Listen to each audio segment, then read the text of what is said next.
monoculturale, i pesticidi, gli organismi geneticamente modificati, ma un'altra peculiarità di questo tipo di neocolonialismo è quello di imporre la gestione in grandi aziende contro le piccole aziende. Eppure, secondo i dati ONU, più l'azienda agricola è piccola e più l'azienda è produttiva. È produttiva in due modi, nei termini della biodiversità e nei termini del reddito che i contadini, che diciamo, i partecipanti all'impresa riescono ad ottenere. In merito a questo volevo sapere che cosa sta accadendo in India, appunto lo strapotere delle grandi aziende e soprattutto degli intermediari.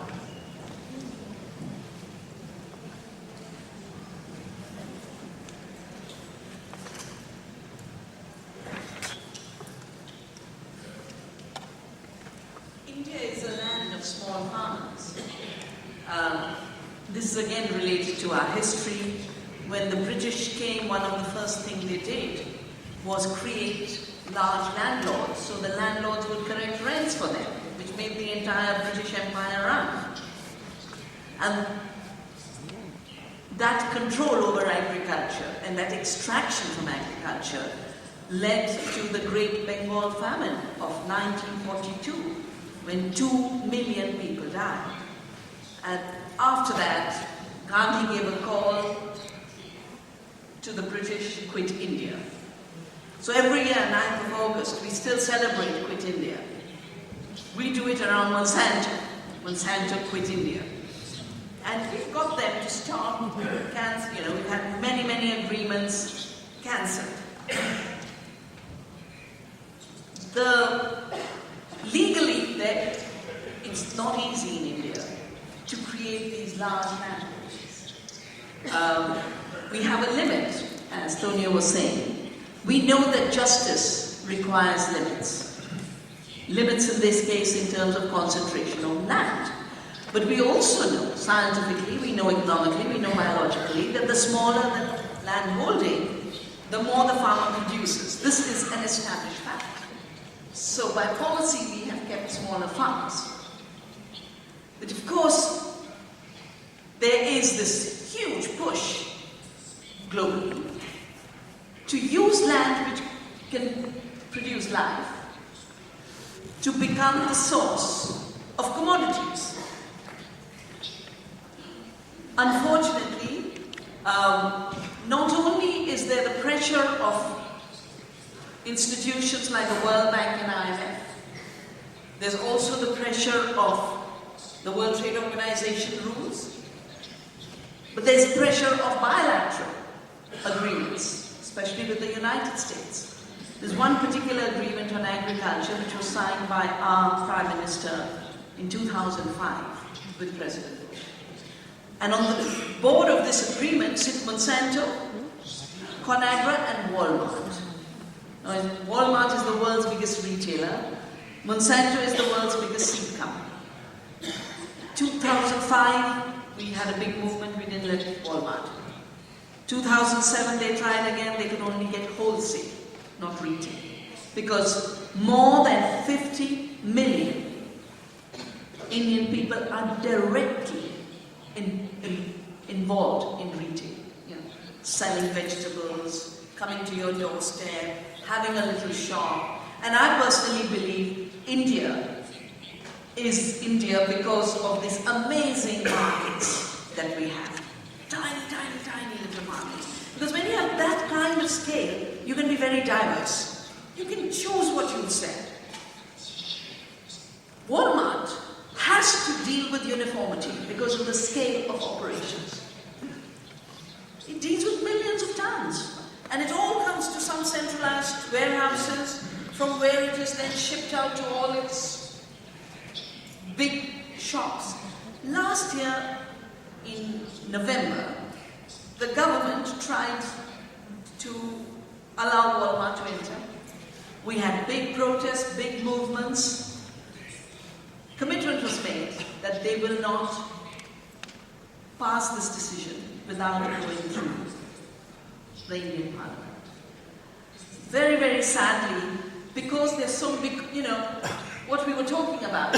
This kind of limitless grabbing of resources, livelihoods, markets, can only happen under a mafia rule. It can't happen through democracy. Because democracy will put limits. Democracy will say, no, we want our jobs in retail. Citizens will say, we want our small farmers. We want our small shops. We want a neighborhood shop. We don't want to have to go 20 miles to a Walmart. Our present coalition nearly fell apart. One of our major chief ministers said, I'm not going to allow Walmart to do that. The government still announced it. It breaks my heart to tell you that about 3 days ago, Sonia Gandhi and our Prime Minister led a rally, a political rally for Walmart. I've never ever seen this happen anywhere in the world. But you can imagine how much money has moved.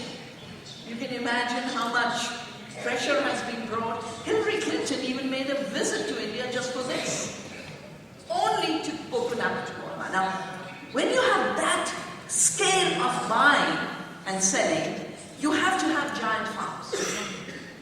In India, they can't create giant farms through taking over the land, but they're trying very hard a process that we are trying to question, challenge, do research on, a process of what they call contract farming. So one industrialist will control about 10,000 farmers. The subsidies will not go to the farmer, they'll go to the industrialist. So that one industrialist will then get all of the farmers under his control to only grow a particular kind of carrot, to only grow a particular kind of potato. Obviously, intensively in terms of chemicals, but not intensively in terms of biodiversity and in terms of ecology. This is an issue we're fighting. If it'll need, I will even take it to the courts, because this includes direct redirection of subsidies. It includes a subversion of our commitment to our smallholders and our peasants as the heart of our food security system. But we don't just challenge and resist the negative trends that destroy the earth and destroy people's livelihoods. We also create the alternative, to celebrate it. And that is why Navdanya doesn't just save seeds.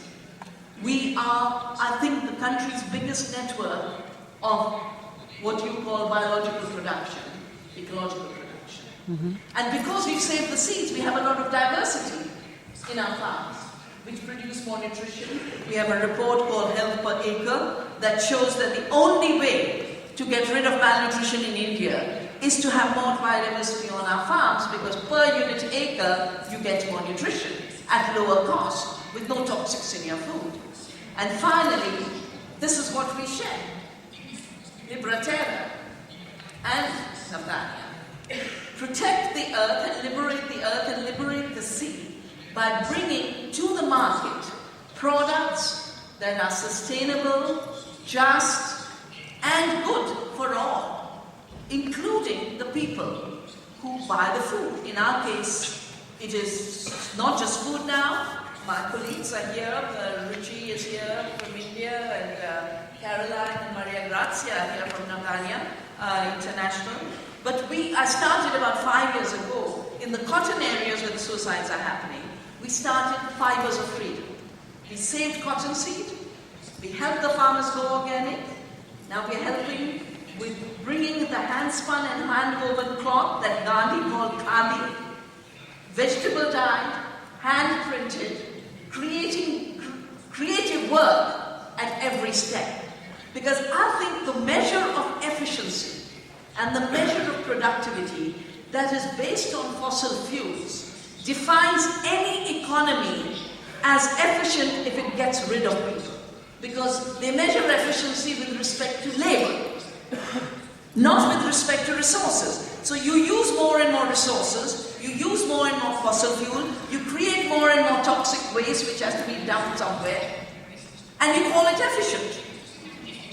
Whereas what we need to look at in terms of efficiency is how much less water we use, how much less land we use, how we generate zero waste.